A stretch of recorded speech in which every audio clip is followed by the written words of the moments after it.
Bonjour! Aujourd'hui, dans cette vidéo, on continue l'installation sur FreeBSD. Donc là, le système d'exploitation est installé, c'est bien, c'est beau, sauf que ce serait bien d'avoir une interface graphique. Et pour avoir une interface graphique, il faut commencer par s'assurer que la partie vidéo fonctionne. Donc pour ça, on va installer les pilotes vidéo. Donc, je vais commencer par faire un test de vitesse de démarrage pour vous montrer le temps que ça prend à démarrer sur un vieux Pentium 4. Donc, je vais appuyer sur le bouton de l'ordinateur. Vous devriez voir la lumière du CRT passer au vert. Donc, 3, 2, 1. Voilà. Donc, c'est commencé.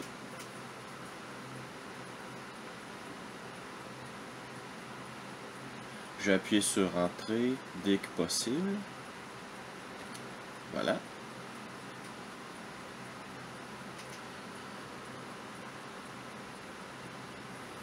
Donc, 25 secondes, 27, 30,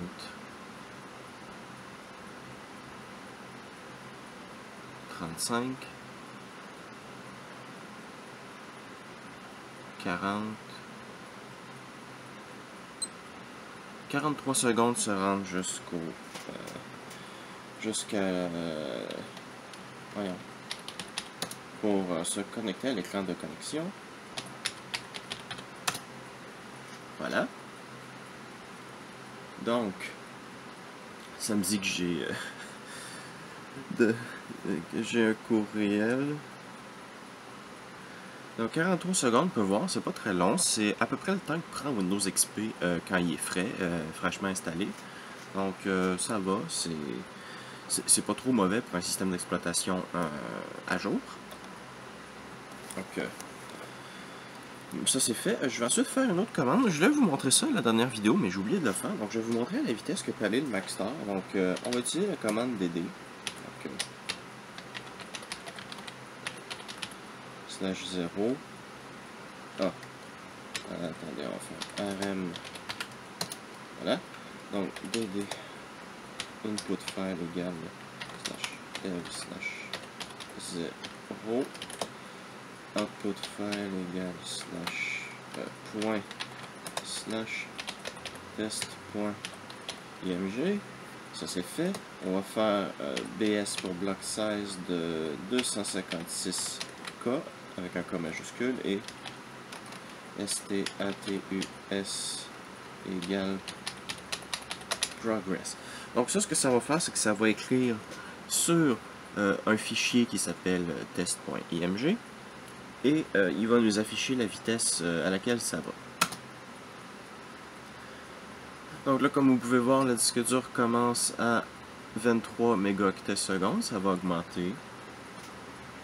27, 28, 29, 30. Ce qui est lent. L'autre Maxstar allait beaucoup plus rapidement que ça. Il allait à 50 mégaoctets secondes. Donc, vous pouvez voir qu'on est beaucoup plus lent que ce qu'il y avait avant. Mais bon. Donc, rm test.img, voilà, ça c'est fait. Donc, pour ce faire, il faut faire quelques petits trucs. Donc, il va falloir aller dans le rc.conf. Donc, il faut comprendre que sous FreeBSD, c'est encore, ça l'a peu changé comparativement aux anciens Linux. Donc, il faut aller faire tous les trucs dans des fichiers de configuration. Il n'y a pas systemd. Donc, il faut impérativement aller faire ça dans les fichiers de configuration. Donc, là, je vais installer pkg install nano parce qu'il n'est pas là de base et je préfère utiliser nano pour ce genre de truc là. Voilà. Donc, nano /etc rc.conf. Nous y voici. On va rajouter deux petits trucs. Donc, dbus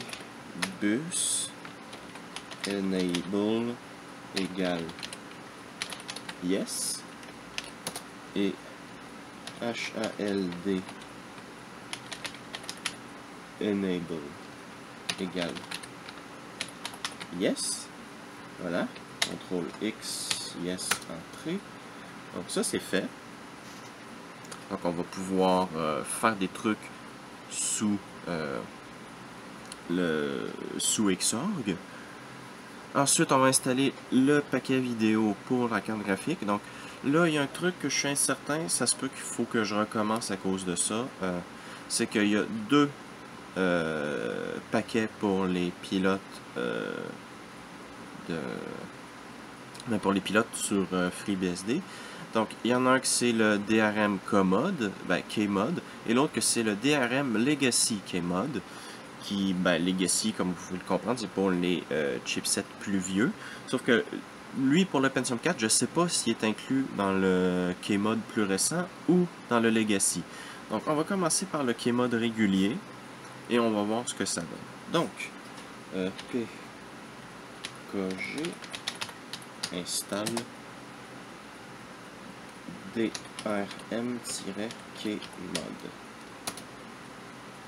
On installe, ça fait beaucoup de trucs à télécharger.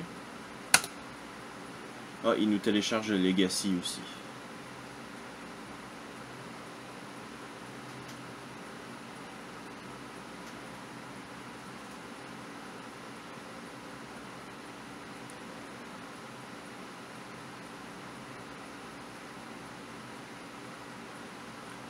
On peut voir, il nous affiche une nouvelle ligne à chaque fois que ça progresse. Ça devrait disparaître une fois que le pilote vidéo est installé. Donc ça, c'est pour ça que dans la vidéo précédente, je nous avais mis Lou dans le groupe vidéo, parce que il faut être dans le groupe vidéo pour pouvoir utiliser X.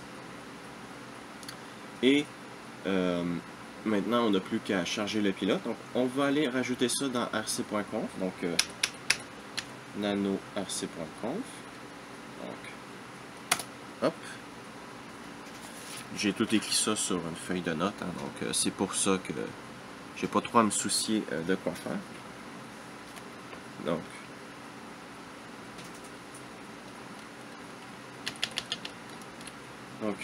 KLD list égale /boot /modules /i915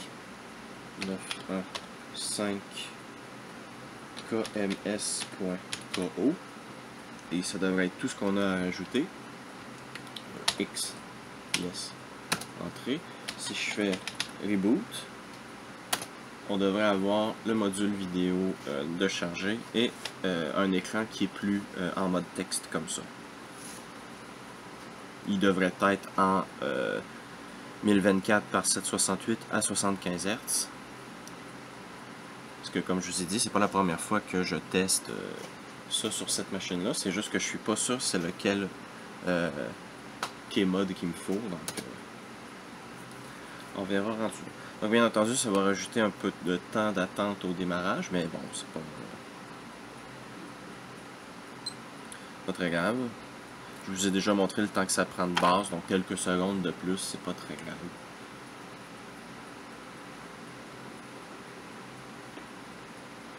Le disque dur est bel et bien en... Oh, ben voilà. Donc ça, c'est bon. 1.6.0. Je crois que c'est plus élevé que celui que j'avais mis avant, donc ça veut dire qu'on est peut-être dans un plus haut. Donc comme vous pouvez voir, 75 Hz. Oups. Voilà. Non, le focus s'il te plaît. Voilà. Hop. Donc vous allez avoir un peu de l'effet que ça fait avec la synchronisation. Donc bien, donc comme vous pouvez voir, c'est beaucoup plus petit, ça doit être un peu plus dur à lire pour vous, mais bon. Donc maintenant que ça c'est fait, on va installer ensuite Xorg. Donc pkg installe Xorg. On va aussi installer xf86-vidéo-intel. Non, en fait, on va essayer un truc. Parce que pourquoi j'hésite, en fait, c'est que sous FreeBSD, le pilote en fait est supposé communiquer directement avec Xong pour lui dire quoi faire. Sauf que sur les plus vieux chipsets, ça fonctionne pas, c'est que sur les plus récents. Donc, je ne sais pas quel keymode est installé. Si c'est le plus récent, peut-être ça va fonctionner. Je sais pas, je n'ai pas encore testé. Donc, on va s'amuser avec ça, on va voir. J'ai aussi une clé USB avec mes fichiers de config dedans. Donc, comme ça, je vais avoir TWM, mais je ne sais pas si je vais le faire en fait. On va peut-être juste passer à i3 parce que je veux voir si i3 en fait fonctionne un peu mieux avec ce qui inclut aussi si c'est les mêmes problèmes qui vont m'arriver avec TWM en fait, parce que peut-être qu'il me manque des trucs, je sais pas, ou d'autres trucs. Donc bon, on va voir rendu là. Donc je vais faire pause, on va laisser ça s'installer. Bien, donc pour tester si ça fonctionne, on va faire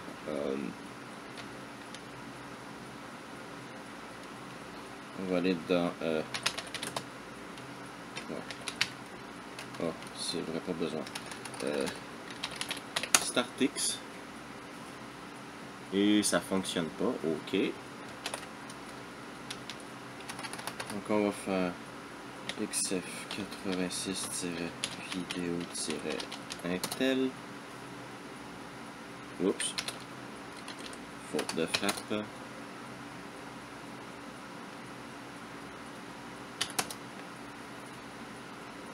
Voilà. Et là, si on refait StartX, et voilà! On est en 75 Hz, donc Xrender a fait son truc. Juste pour tester, Xrender-R85.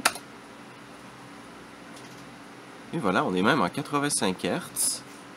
Donc, c'est bien. Et on peut faire... Ah! Ok. Est-ce que je peux faire 65? Non. Donc, au moins, on sait que ça fonctionne. Donc, maintenant, on va installer i3.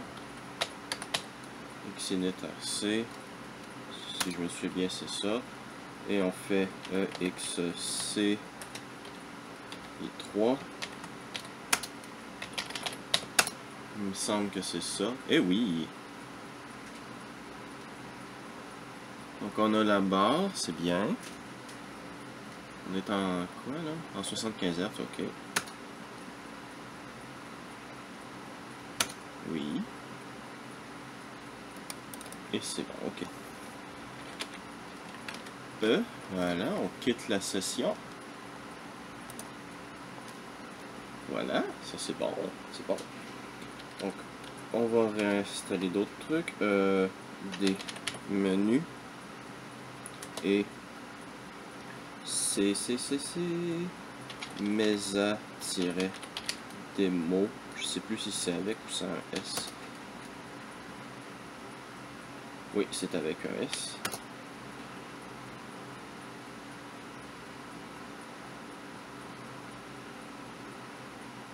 Bien.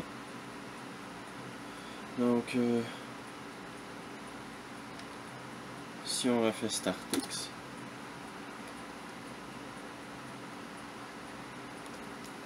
oh. Donc,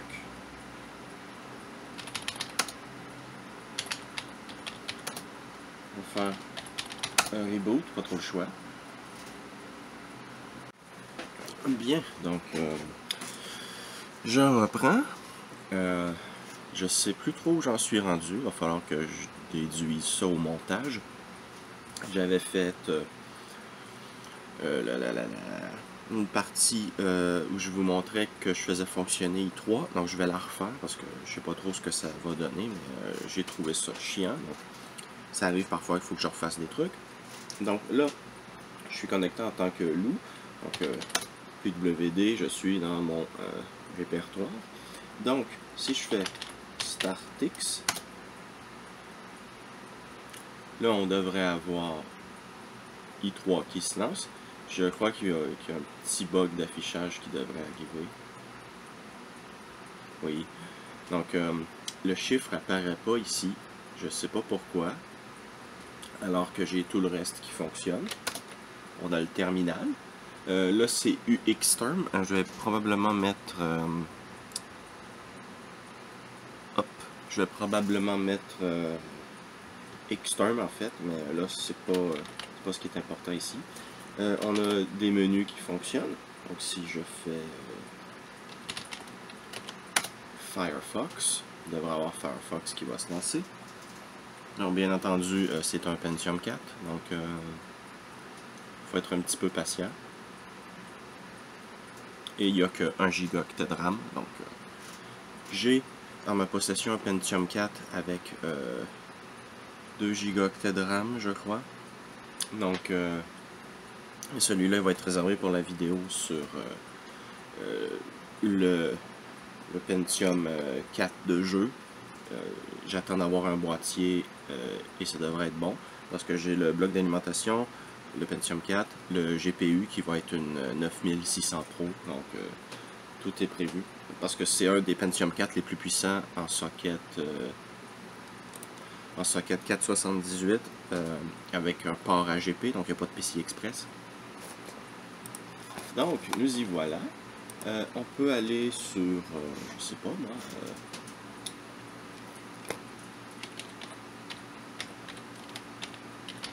win3x.org. Et voilà, ça fonctionne. En même temps, c'est pas surprenant. On est sur la version la plus récente de Firefox.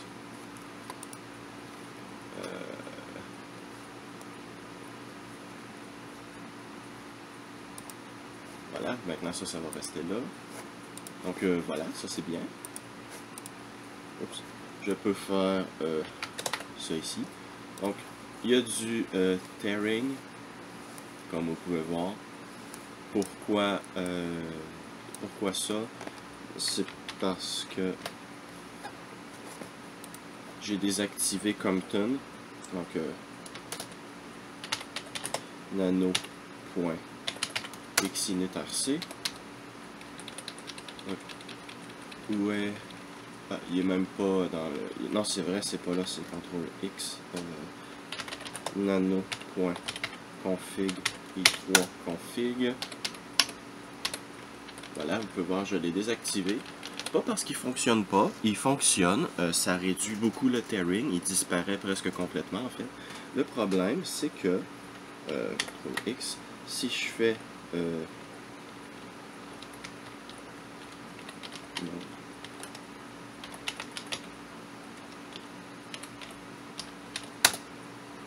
c'est que quand je lance ça, avec Compton de démarrer, on passe du maximum que je puisse avoir avec le rafraîchissement de 85 fps. Je passe à 34 fps. Donc, à cause de Compton, je perds plus de la moitié des performances pour ne pas avoir de tearing. Donc, vous comprendrez bien que sur un Pentium 4, en fait, je m'en fous d'avoir du tearing. Donc, je désactive tout simplement le truc. C'est mieux comme ça. Voilà. Et quand je fais Alt majuscule E, ça quitte le truc. Puis là, ça me dit qu'il y a des trucs qui fonctionnent pas avec i3 status. Là, il va falloir que j'aille le personnaliser pour autre chose. Et aussi un truc que j'ai pas montré, donc nano /etcrc.conf, c'est que j'ai ajouté... Ah non, c'est pas lui, CTRL X. C'est que j'ai ajouté boot /loader.conf. C'est que j'ai ajouté dans /boot/loader.conf, j'ai ajouté la ligne SND,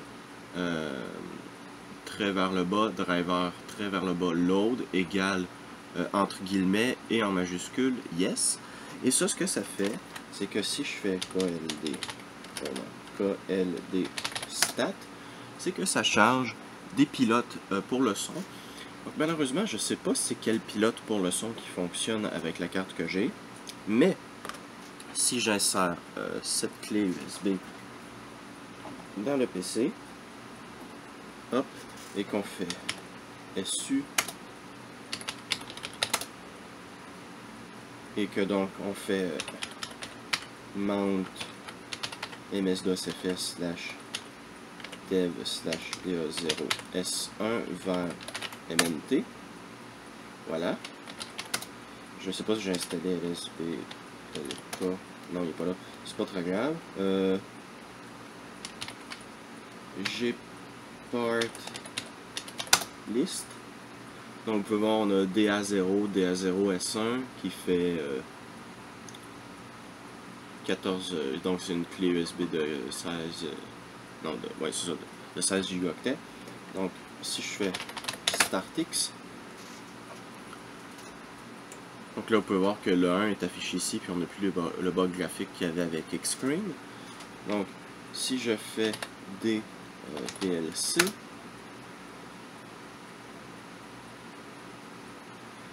et aussi, on est dans le 2, je vais aller dans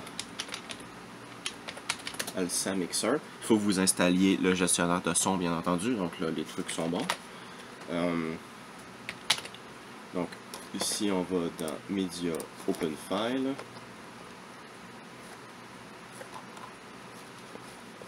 Et ça ici.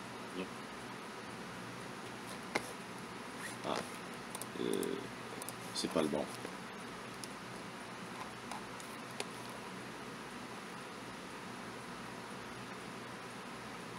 Il est venu retomber café mal. Voilà. Là, vous pouvez entendre que le son fonctionne. Retomber café mal. Voilà. Donc, bien entendu, il n'y a pas tout qui est installé. C'est juste un truc de base. Je vais probablement installer un gestionnaire pour... non, je vais configurer FreeBSD pour qu'il puisse monter automatiquement les clés USB et autres trucs. Parce que ça, c'est un truc qu'il faut faire manuellement dans FreeBSD. C'est un truc que je vais faire en vidéo. Donc, voilà. mount/mnt. Donc ça, c'est fait. Je peux retirer la clé. Hop. Voilà. Et ça, c'est fait. Donc, je vous ai montré comment installer, faire fonctionner la vidéo et i3. Le truc que j'ai dû faire pour i3, pour qu'il fonctionne, c'est que j'ai dû copier le fichier de conf de i3 qui est dans user/local/etc/i3/config. Ça, c'est le nom du fichier, /config. Vous le copiez dans votre répertoire, donc dans .config/i3. Le truc, c'est que de ce que j'ai compris, c'est que le wizard qui crée le fichier de conf, en fait, est buggé et il ne le crée pas. Donc, quand vous lancez i3, ben, il n'y a pas le fichier de conf, donc il ne fait rien. Voilà, c'est tout. Et si vous installez Compton, ben là, je vous laisse configurer Compton comme il faut. Là. Vous avez des vidéos dessus, même des sujets dédiés. Donc, je vais pas perdre mon temps avec ça.